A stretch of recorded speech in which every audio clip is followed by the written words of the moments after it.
Welcome to the People First podcast. Good friend Nick here.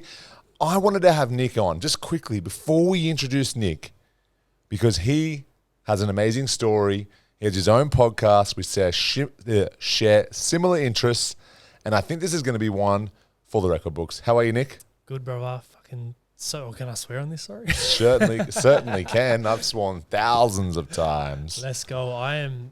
I've been pumped ever since I woke up this morning. I'm like, yes, I get to jump on this potty today because, as you would know, people love talking about themselves, and I love to get on here and share my message and share what I'm doing and just have amazing conversations. So super grateful to be here. Well, you're welcome, bud. Hopefully you'll enjoy your time here on the People First podcast. And what I want people to get a feel for is who you are, what you're about, so we can relate to you before we kick off. Yep. God, who am I? The way I like to describe myself now is an introvert who's found his voice to really have an impact in this world, and that's through various factors, more so my podcast in regards to mental health, and I'm sure we'll dive into that a bit later. But my big focus now, as you would know, especially with men, we struggle a lot with our mental health, and there's this awareness piece around it, especially mental health, our physical, our spiritual. We may know that things aren't so right in our life, but we just don't know where to go or how to seek that help. So we have the awareness piece, but for me with the podcast now, it's how do we transmute that awareness into actionable steps? And that's a big focus heading into 2023, and it's been a journey to get there. When I first started, I had no clue what I was doing. I was just jumped out of my comfort zone because I was that shy, introverted kid, and I used to let fear and anxiety really hold me back. And going back to, I guess, who I was, to give it some context, if you remember at school when you walk into the classroom and there was a kid that just kind of kept to himself and he was shy, he didn't really talk to you, but if you got to know him and he felt comfortable around you, it was like a totally different person. Yep. And for me, I had two different personalities. I was Nick, who was shy, kept to himself, didn't want to put himself out of his comfort zone. And then there was Nick, who's just a big kid. I was a totally different person. I was the life of the party. And I was like, who is this person? Yeah. I was like, is this me? Is this not me? And that really threw me off growing up because I was like, who am I? And I think everyone goes through that of questioning themselves of who am I? What is my place in this world? And that really impacted me, especially with letting fear and anxiety hold me back from taking opportunities, from leaping out of my comfort zone. And it didn't help that I had people around me that would, in regards, put me down because I wasn't say different, but I was shy. Yeah. And I kept to myself and I wasn't out there. And especially family members, I was different to them, especially my brother. So me and my brother totally different. My brother and my dad are totally like the same, and me and my mum are the same. So there was that disconnection growing up. I never felt really connected to my dad, and that stemmed from me being a child, and I didn't really want anything to do with him. Every time he would pick me up, I would cry. And now being a father myself, if my daughter did that to me, I would be absolutely heartbroken. And I'm sure you would as well, Shane, if your daughter, cried every time you picked her up and didn't really want anything to do with you. So now being a father myself, I totally understand.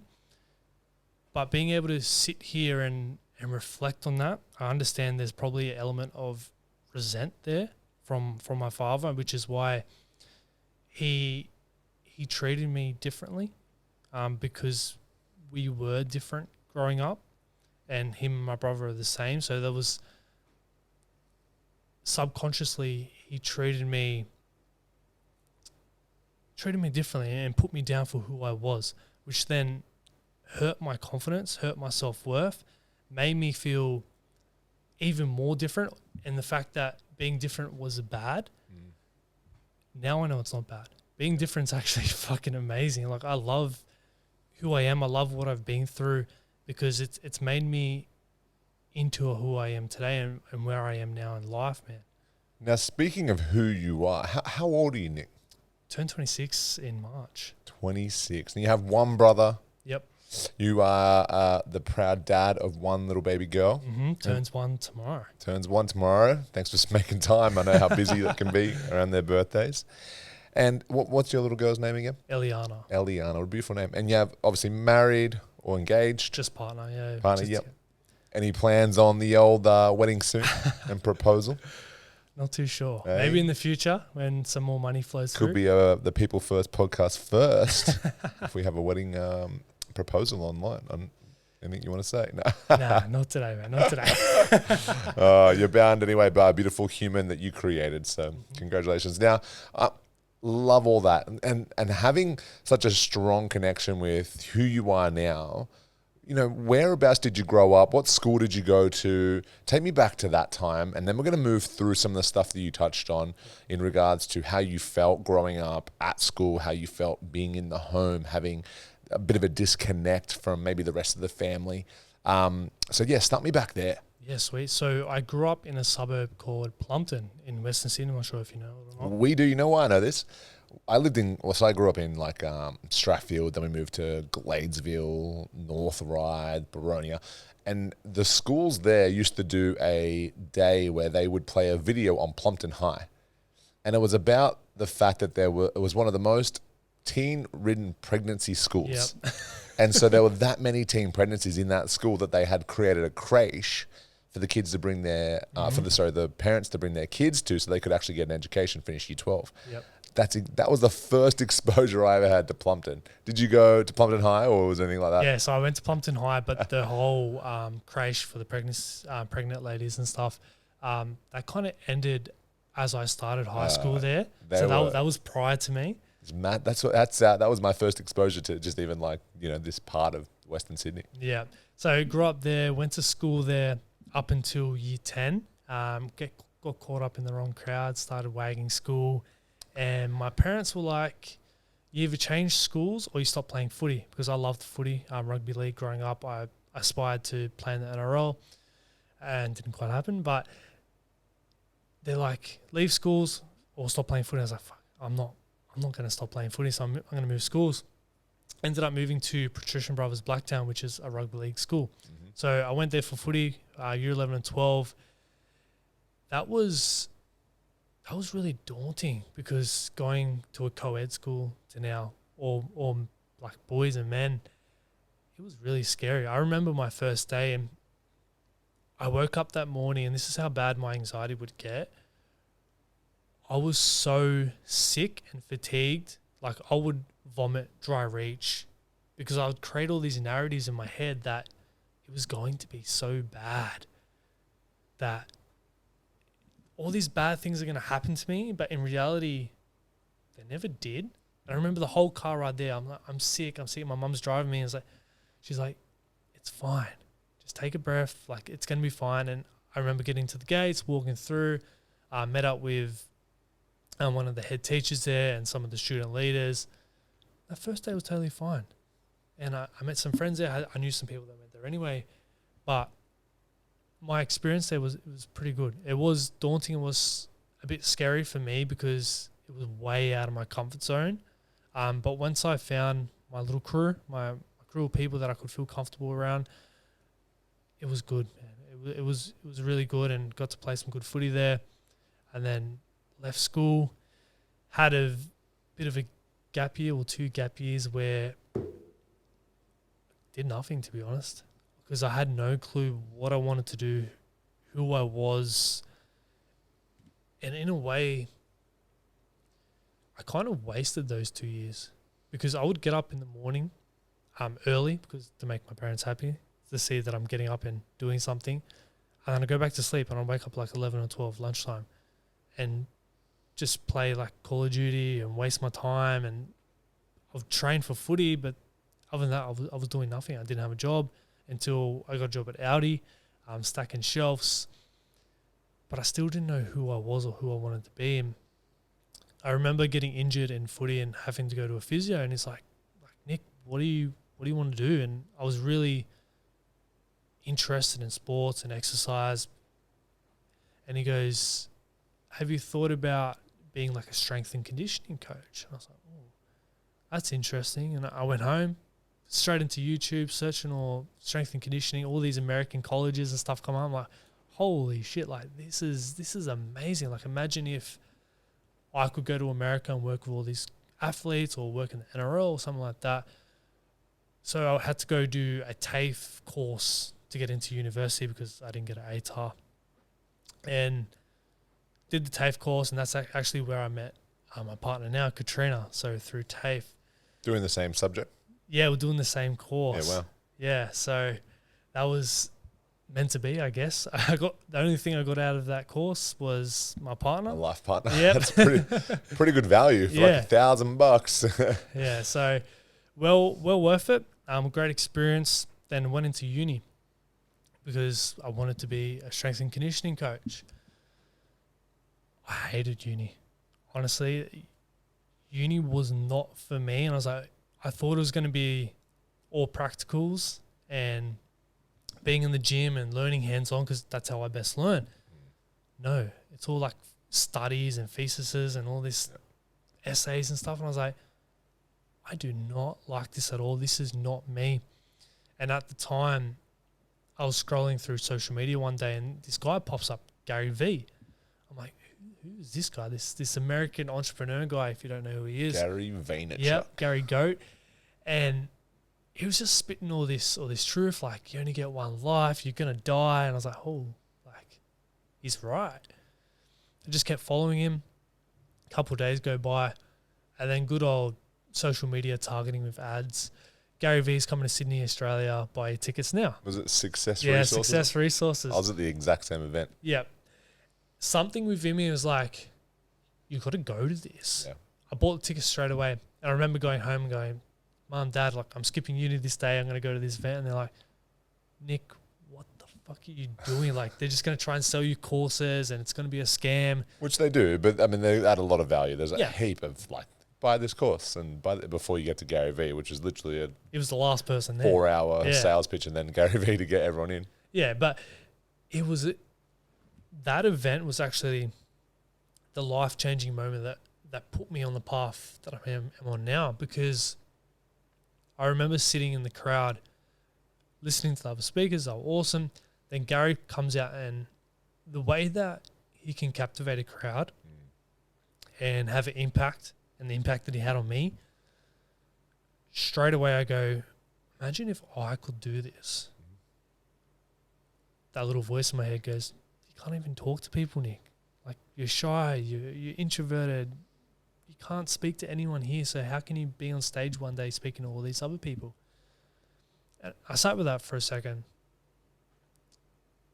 And I go, Nick, if you truly want to have an impact in this world, if you want to step into being that best version of yourself, you need to make a promise to yourself to not let fear, anxiety, the judgment of others hold you back from doing that.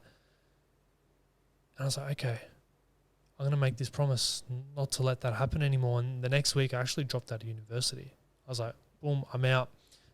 How'd you break that to your family? But like, because you would think, you said that you would get up early to make, make them proud. So I assume that dropping out of uni, you would feel like you're letting them down and that you're not doing what they want you to do. Was it just as simple as, hey guys, this is what I want to do, this is what I'm going to do, and this is the path I'm choosing? Or was there more to it for you? It was actually the complete opposite. So we have a family business, which is in air conditioning. They've always wanted me and my brother to work in the business, take over the business. I never really wanted that, and that's where I've ended up. So I dropped out of uni to start working in the family business. With that money, I bought my first camera, started vlogging, which you'll see on my YouTube channel. They're interesting. We all start somewhere. Yep. Started vlogging. That really pushed me far out of my comfort zone. Really, really far. And I think my first one was I was playing in a rugby league nines tournament, and that was at the new Combank Stadium that opened up like that first year, and they're also playing the World Cup nines there at the same time. So I was playing with all these NRL players and going into the change rooms and seeing them all there, and I ended up getting, I think it was Alex Glenn on the vlog, and he's like, it was just like a short 10-second thing as he walked past, but for me to have the courage to go, fuck Alex, jump on the vlog, say something, Yeah, wow. like, that is not me. That was so out of character for me. If you can do that, you can talk to anybody, Yeah, right? exactly. Yeah. And, you know, that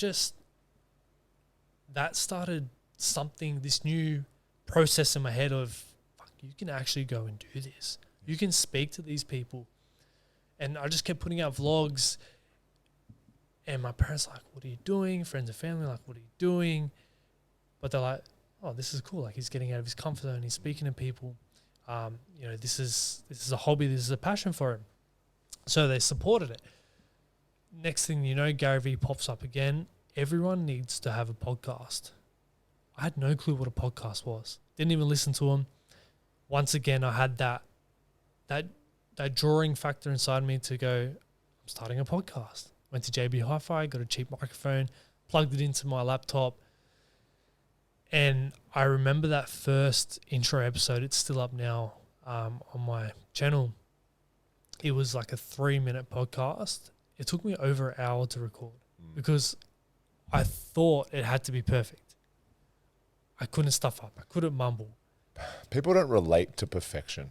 I think sometimes the more polished your shit is, so to speak, the more people will go, I don't want to listen to that. And the more raw and real and authentic it can be, the more traction you'll catch. Definitely. But in the beginning, because who I was, I thought it had to be perfect. Yeah. Because I didn't know how to communicate. So I thought when I did have to communicate, I couldn't stuff it up. It had to be perfect. It took me over an hour to record, but I put it out there. And I just kept doing it. I don't know why, but I kept recording, kept putting it out. Then I started getting guests on, speaking to them. And that first year, I think I racked up like 50 guest episodes. Yeah, wow, that's awesome. I was, 1 a week. So I was, at one stage I was releasing 2 a week. Yeah, wow. And recording 2 to 3 a week. And you're still working full time in air conditioning. So this is like, you're doing like 60-hour weeks. About that. So work, and then lucky they're all online ones, because I didn't have to leave my house, or people didn't have to come over. It was just all online, which made it a lot easier. But I was speaking to people from all over the world, like America, England, just everywhere. But I burnt out because what I think it is now, from reflecting on it, was I never used to communicate. I never used to talk to people before. So now that I've found my voice, I had to like use it and make up for lost time, which is why I was going through and recording all these podcasts. But as I said, I burnt out, and I got to a stage where I lost the love for it. I didn't enjoy it anymore. And I'm super grateful that I actually had a OzTag tournament one weekend where I had to go away and I had to totally disconnect from everything that I was doing. And we went away for like a week and a half. It allowed me to reflect on what I was doing, why I was doing it, because I had no clue why. I was just talking to anyone and everyone. There was no purpose behind it. It was just, I just wanted to talk to people because I wanted to grow in confidence. I wanted to learn how to communicate. By reflecting and realizing, wow, maybe there's a bigger purpose to all this. What are the commonalities between all the people that I've been speaking to? And it was, everyone's gone through some sort of adversity or mental health struggles, or they've felt different and never felt comfortable expressing who they were or what they've been through, because there was this stigma that surrounded mental health. And I remember sitting there, I'm like, why is there a stigma? We all have mental health. We all go through ups and downs in life. So why can't we talk about it? And I was like, you know what? I'm going to take the podcast in this direction. So I really wanted to focus on mental health, get the awareness out there, which I did for the next 12 months or so, until Are You OK Day popped up. And I think that's a great initiative. But as you would see, Shane, every year, everyone comes out of the woodworks. They do your Are You OK Day post, and then you don't see from them again. So yes, we have that awareness piece, but where's the action behind it? Yeah. There's no action. People are just making the post to feel like they're playing their part, to feel like they are a part of it and they're making change, which in a way they are. But I'm a big believer in actions speak louder than words.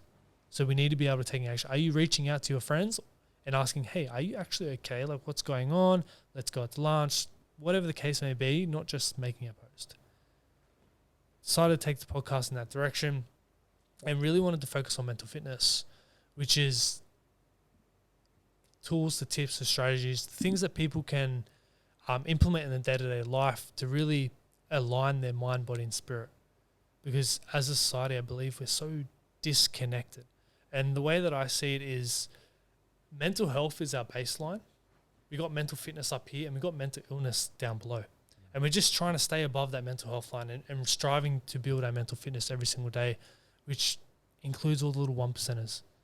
You know, are you eating right? Are you hydrating? Are you meditating, journaling, spending time with people that you love? Like all these little modalities that you implement on a day-to-day life are going to help to build your mental fitness and give you the tools that when you may hit, you know, a dark patch in your journey, that you don't keep going down.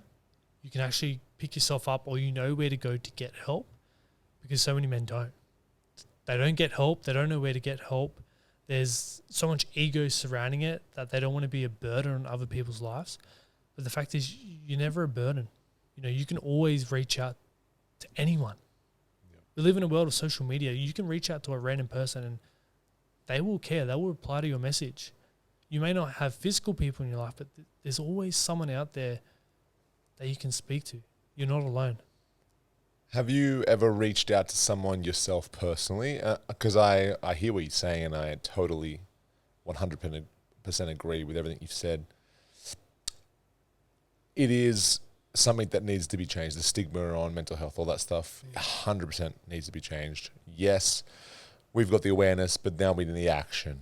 Have you had a moment in your life where you've had a challenge big enough for you to go, I can't deal with this. I can't deal with this alone. I need to get more help, either through someone as a professional, or I need to reach out to a friend or a family member. Mm-hmm. Definitely, and it's actually recently, about a year ago, or more than a year ago now, when I found out that my partner was pregnant, because I could barely look after myself, so how was I going to look after a child? That really scared me, man. Really, really scared me, because I had no clue who I was, really. I was still trying to discover that. So how was I going to raise a child? I was still living at home. Didn't know what direction I was going in life. I was so focused on the podcast and trying to build, you know, the business and the brand. I was like, how am I going to be able to do this with a child in my life? And there was a few times, because I was living up in the Blue Mountains at that stage, I would go into the bush like 8 o'clock, 9 o'clock at night and just sit there and just reflect and just kind of talk to myself. I'm like, fuck, it's all going to be okay. Like, you can get through this. And I'm so grateful that, one, I had my partner, but two, I had a couple of good mates, one being Kyle and Josh. It's people that I could talk to, I could call, and especially my mate Kyle, because he went through a similar thing. His daughter's 4 or 5 months older than mine, so he's just previously gone through all that. He was someone I could really lean on, and he helped me a lot get through all that. It made me realize, like, it is going to be okay. Like, what was your biggest fear being a dad? My little girl's 6. My biggest fear was taking the lessons that I had been given as a child and putting them or imprinting them into her, which were less than ideal. yourself. Obviously, the podcast we did was about my upbringing not so long ago. We did that, and a lot of people listening would know that it wasn't a great upbringing. And my biggest fear was taking, because I didn't know how to look after anyone, barely even look after myself. What if I had taken what was, in theory, my imprint, taken it from me, and then just plastered it onto my child? That was my biggest fear. What was your biggest fear? I didn't know what to do. How do I raise a child? As you just said, like, you didn't really know how to look after yourself. I barely knew how to look after myself, and finding that out at 24 years old, like, I'm still trying to figure out who I am. I was in the midst of trying to build a podcast and trying to get my life on track, and then this massive curveball gets thrown at me, and now looking back at it as biggest blessing to ever happen to me.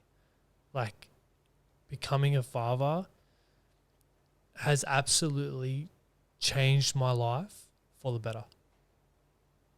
So anyone that's, I guess, just found out they're going to be a father and they are scared, they are fearful, I just want to tell you, like, everything's going to be okay, and it's going to be an amazing journey. Yes, it's going to be tough. For me, a big struggle was financially. How am I going to pay for this child, buy all this stuff, and then moving out of home, less than 6 months ago, all the bills. I never had to really pay bills before. Like, I had to, in a way, I had to actually grow up. I was stuck in my comfort zone, living under my parents' roof, getting everything basically for free and taking it for granted. And then now I'm just chucked out in the open, having to fend for myself, basically. Like, I had family there to support me, but I had to learn. I had to actually grow up. And that was scary because that was way out of my comfort zone. So now sitting here and talking about it and reflecting, I think my biggest fear was having to grow up and having responsibilities. Putting a new chapter together, so to speak, right? You've got the life of Nick up until now. The chapters are quite colourful and there's a lot in them, but now you're forced to see where this chapter goes, to experience it, live in a new way that you've never lived before. That in itself is pretty scary, and props to you, man. Like, you've done a good job. I've been just looking at your story. Online, I don't necessarily hang around you all the time, obviously, but you're doing everything that you said that you wanted to do.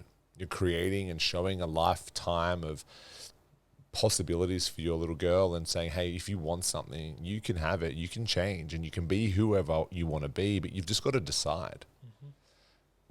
Before we move on, I'm gonna press record on this camera again so we don't lose this next part, but who were your biggest influences? And before you answer, let me press record. So we mentioned one before, Gary V. Gary Goat. He's someone that's really inspired me, but someone that I don't mention, but I actually watch quite a bit on YouTube when he was posting YouTube videos.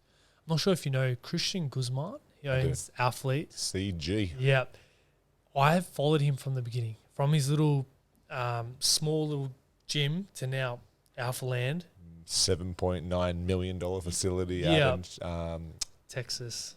What's it called? Sugarland, is it? Yeah, near Sugarland, like Missouri. That's it, Missouri in Texas. Yeah, there's like a Missouri part of there, the suburb.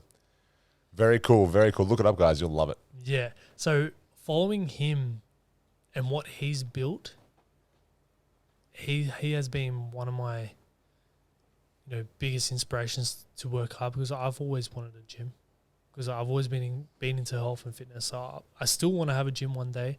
The goal is to have a gym and upstairs like this, but a massive like content hub, studio there with a recovery center, so all in one thing. So that's the goal, one of the bucket list things to achieve. But yeah, he's been a really big inspiration, and especially when it came to me wanting to start like a clothing label, which I started. It was called Better Life, and it's kind of on the back burner at the moment, because I realized when I got into it, I was like, oh yeah, it'd be so cool to start a clothing brand. Like, everyone was doing it, and then you realize, fuck, clothing's not actually my passion. I was just wanting to do it for the sake of doing it and feeling like you're cool for having your own clothes, which is, yes, it's amazing to, one, wear your own merch and see other people wear it. But it's something that you have to be truly passionate about. Anything in life, whatever business you start, I believe you need to be passionate about it, which is why my podcast has lasted 200 plus episodes, because that is my passion. You really need to have that deep desire. If not, you're not going to last. It's one of those jobs, I guess, that can be a little bit, every now and again you'll get someone pop up and say, hey, awesome podcast, awesome content, loved every bit of it. But mostly it's you just in a room for hours on end recording with no feedback, no claps, no pat on the back, nothing. You might put something up and it flops in it. That's really good content. And if you're not passionate about the process and the conversations and the message, it's just so difficult to do for long periods of time. You know, we've got the People First podcast, we've got Shane Talks. They are what I love to do, but they give me no financial reward. It's all because it's a feeling inside that I get every day where I'm like, I need to act on this feeling. Yeah. I need to get a message to people. And like I said on the podcast that we had together, mostly it's a message to me. Yeah. Like it's me talking to me. At the end of the day, I always think, what would I need to hear today? Or what would I want to hear today? And then I go from there and I make the content from the soul. And I think that when it has traction, gets traction, that's the best part. And I love that when you brought that up to me, because that really connected. Because if you're putting out content from the heart and things that you feel like you need to hear and you need to put out there, it's crazy how many other people are going through similar situations and that they can resonate with what you're putting out. And it just goes to show that you're not alone. We get caught up in thinking that we are alone, which I mentioned before, and that we're a burden on other people. But really, everyone has their own shit. Everyone's going through something. And a lot of the times, we're going through very similar things. So the more that we can share our message, share what we're going through. And I made a post about this about a week or so ago, in regards to mental health and expressing and being vulnerable on social media, especially for people with big followings, anyone in general. But if you sit here and you see someone of a big following posting a vulnerable video saying, oh, I'm struggling with my mental health right now, say a CrossFit athlete or an NRL player or something like that, you're going to be like, wow, like he's more or she's more than an athlete. They're actually a person that actually have the same struggles that I do. And if they can express how they feel, why can't I? Who's the NRL player that has recently come out with a full-on like play? Do you know? Does that? Have you seen that? Have you heard about that? Is it? I think it's a Tigers player. Far out. What's his name? But that was the thing. So he was this massive. Man, I wish I'll think of his. As soon as we stop recording, I'm going to think of his name. I'm a bad Tigers supporter then if I don't know. I'm pretty sure you're a Tigers supporter. Yeah. Fan? Yeah. Oh, that's going to rack my brain. Regardless, it was this really suffering with mental health issues the entire time he was playing footy. And just one day just come out and was like, you know what, I can't deal with all of this pressure. And then he's created this entire segue and segment of like play and his whole life. I'm going to look this up. Send it to me. And you'll resonate with it because exactly what you said, it's just like putting not just this God like untouchable figure who never struggles, giving them some sort of vulnerability and reality to who you are. And we're like, you know what?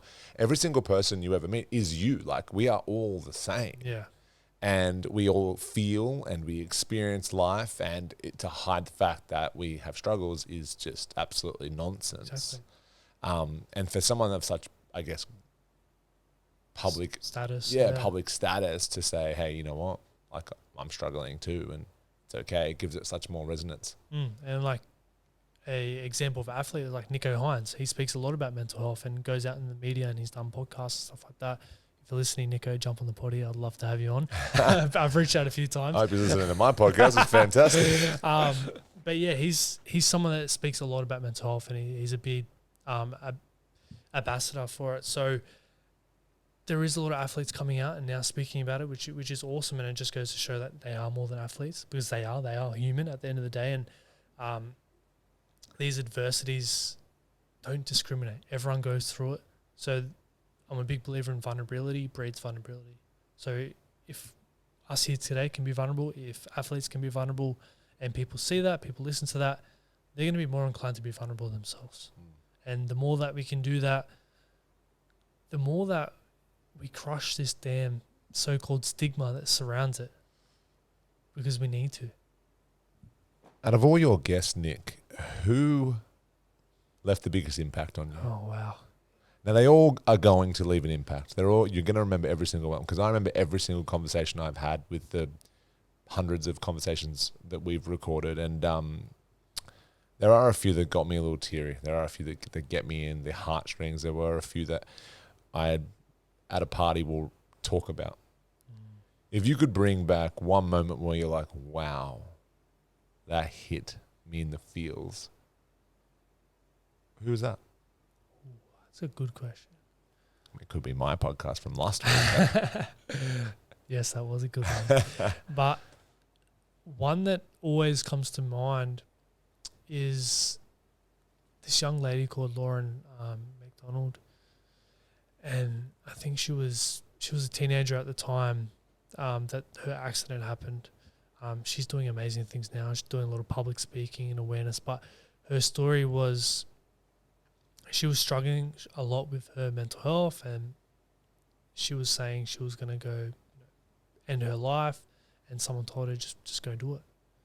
And what she did, someone said that to her. Yeah, she goes, a friend or just a random. It was a professional. That doesn't sound very professional. Yeah, so it was a so-called professional.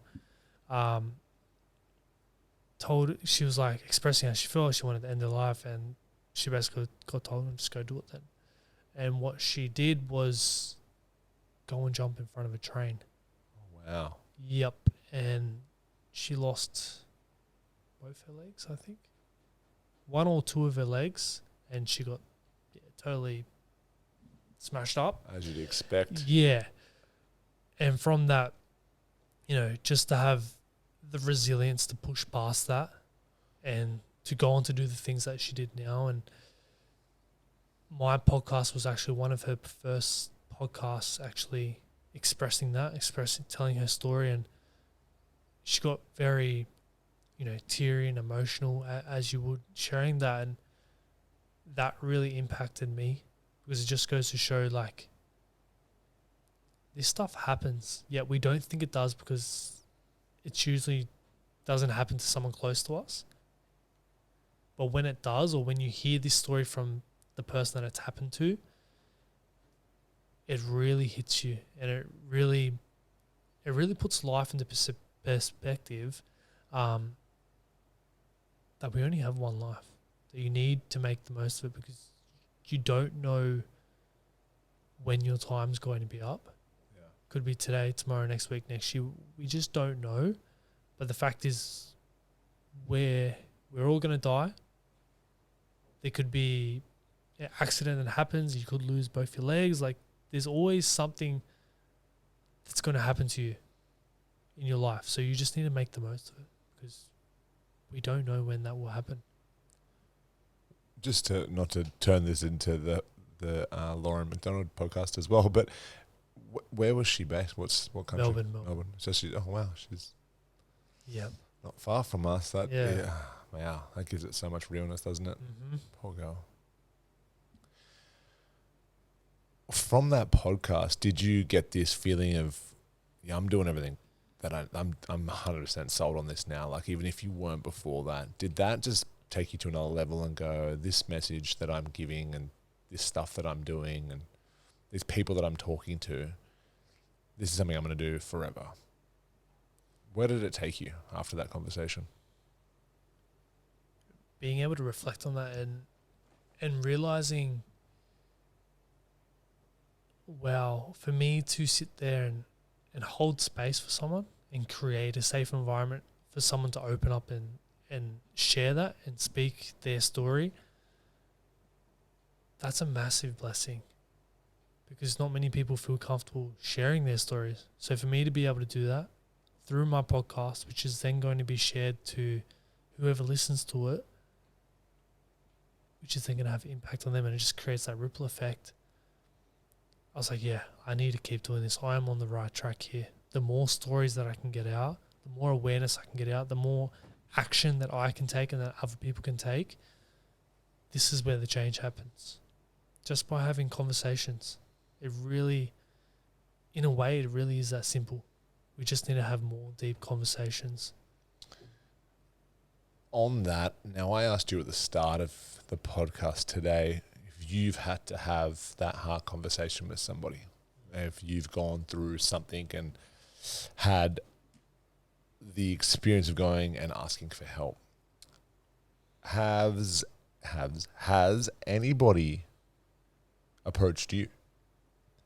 I mean, you hold space, as you said, for so many people weekly, all year. Has someone reached out to you and gone, Nick, I need to have a chat, and I need to sit down and talk about some things.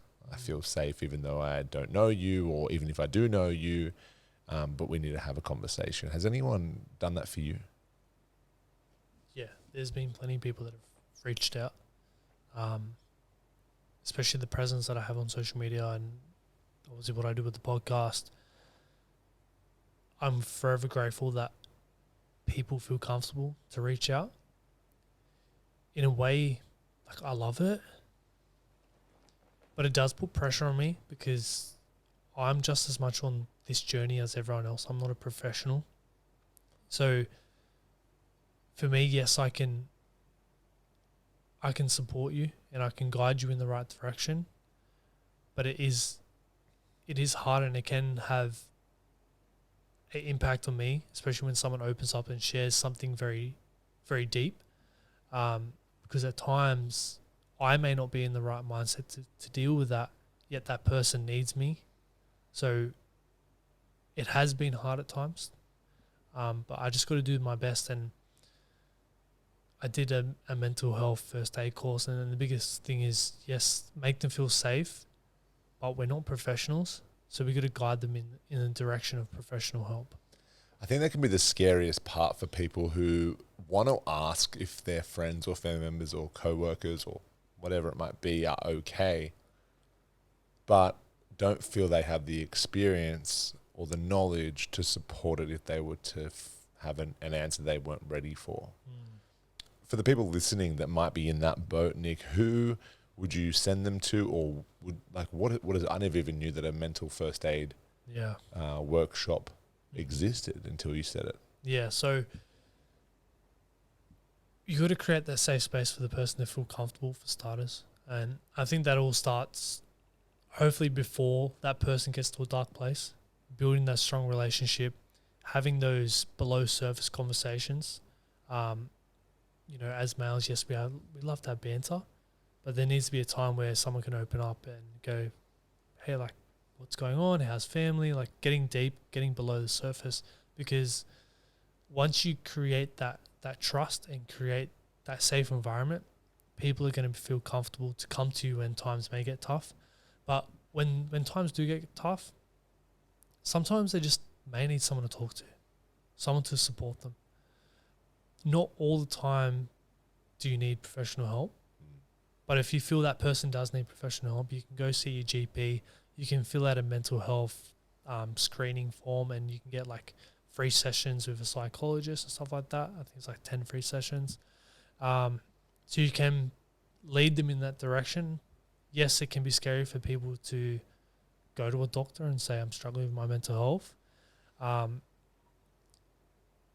which is why it is hard, and which is why you need to really ensure that you're holding that safe space and making them feel comfortable, and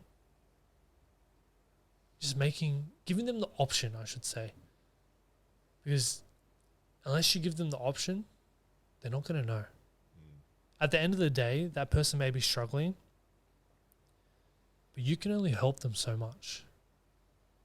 They have to help themselves. They've got to take personal responsibility for their life and what they're going through. Because yes, they may have all the support network around them, but you're the one that has to dig yourself out of that hole. It all comes back to personal responsibility. So yes, guide them in the right direction, give them the options, hold the safe space for them, but they're the ones that need to take action on what they're going through. You just got to do the best with what you know and what you can do. If not, it builds so much pressure on yourself, feeling like you have to help someone. But you can lead a horse to water, but you can't force it to drink. So at the end of the day, that person needs to take personal responsibility for their life. We know that mental health and mental wellness is something that requires work, effort, and routine. What routines did you employ to help yourself, but also what routines have you found by doing this, speaking with people, that seem to be something that you would recommend or use to help improve? So there's heaps of external modalities that people can implement in the day-to-day life, like sitting at the top of your gym now, exercise, diet, hydration, basic things that we can implement. Then you go a level deeper, meditation, breath work, journaling.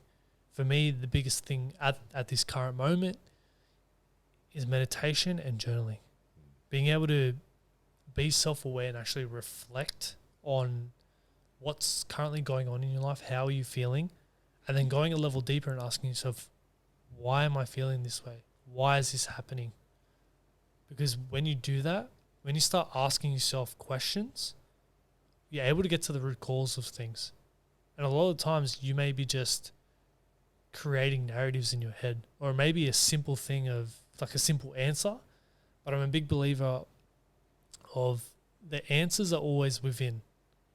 Yet we seek all these external modalities to try and get a quick fix. We may go to these events, these seminars. Yes, training can help.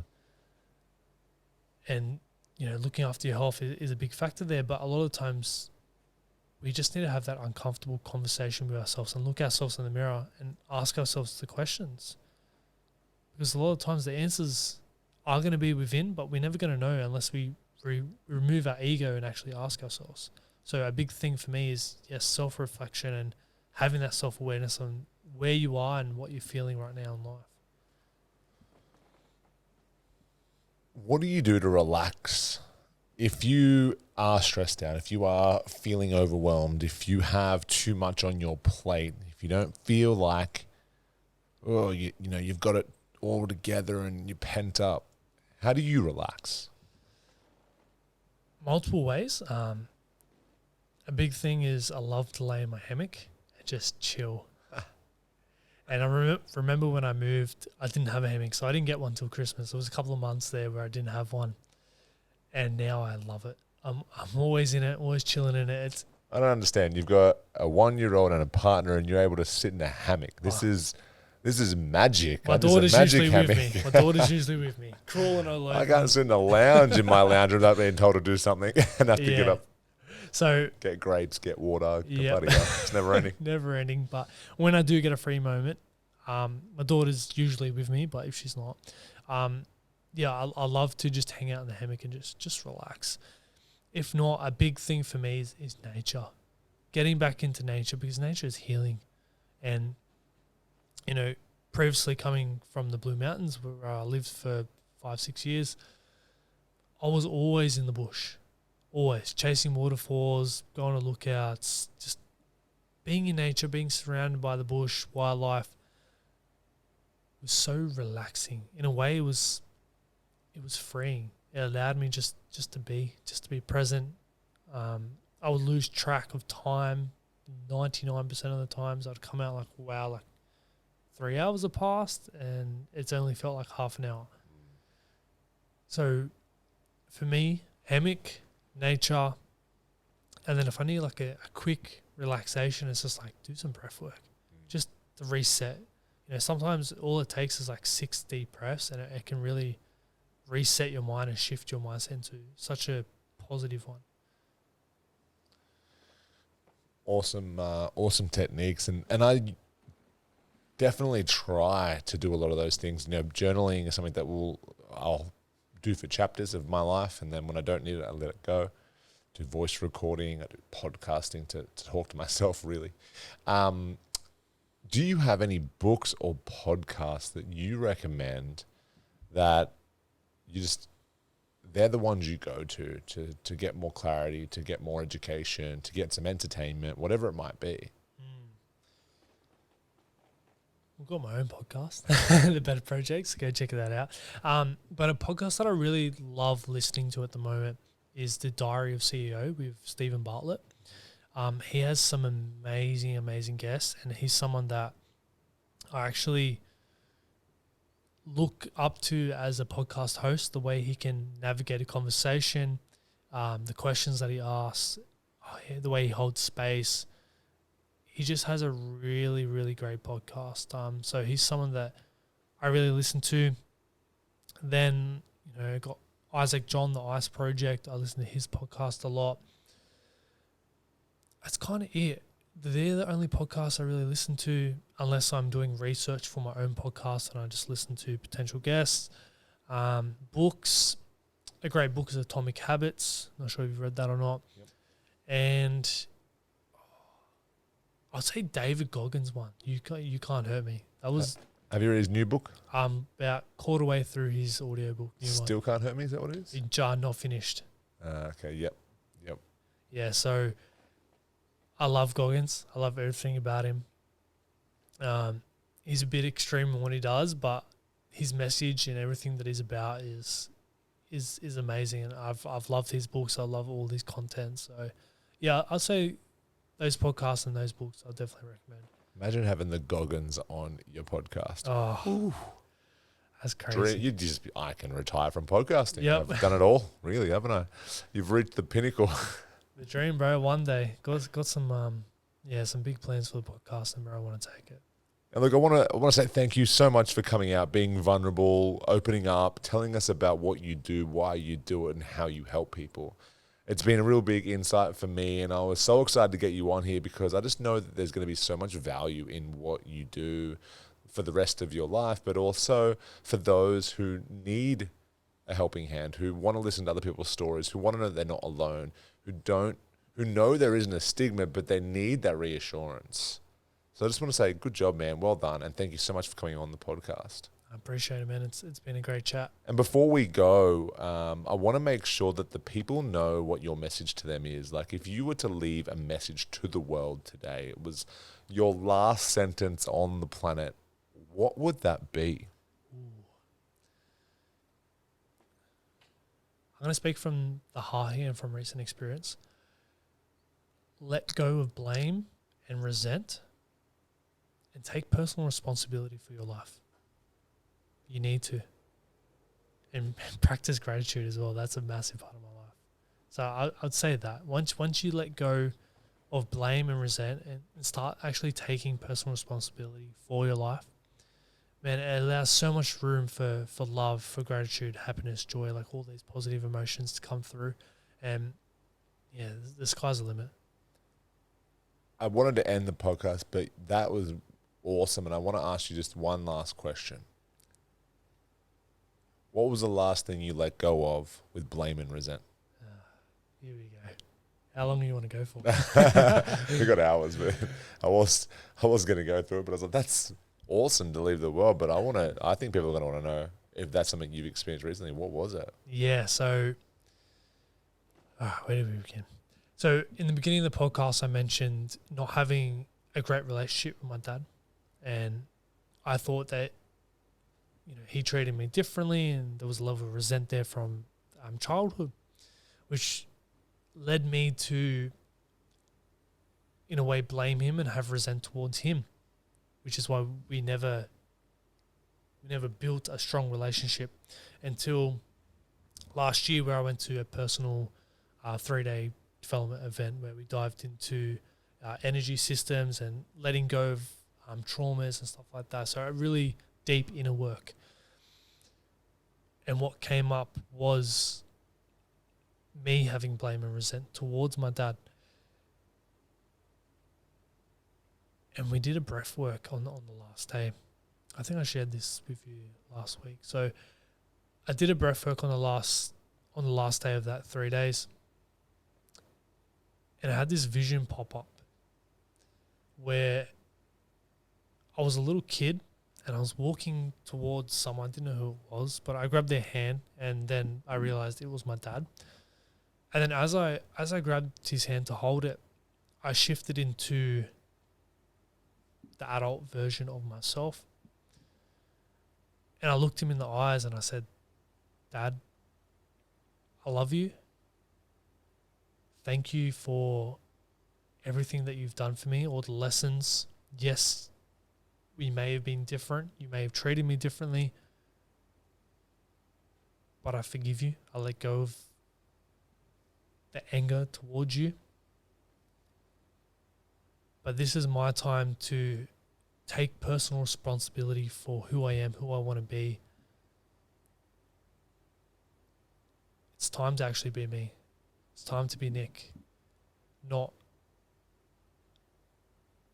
be scared to jump out of my comfort zone or do things to make other people proud. It's time for me to do things to make myself proud and have the impact in this world that I want to have an impact, how I want to have an impact. And that hit me like a ton of bricks. It really did. I remember coming out of that breath work, like all shakes and all my insides were just like shaking, and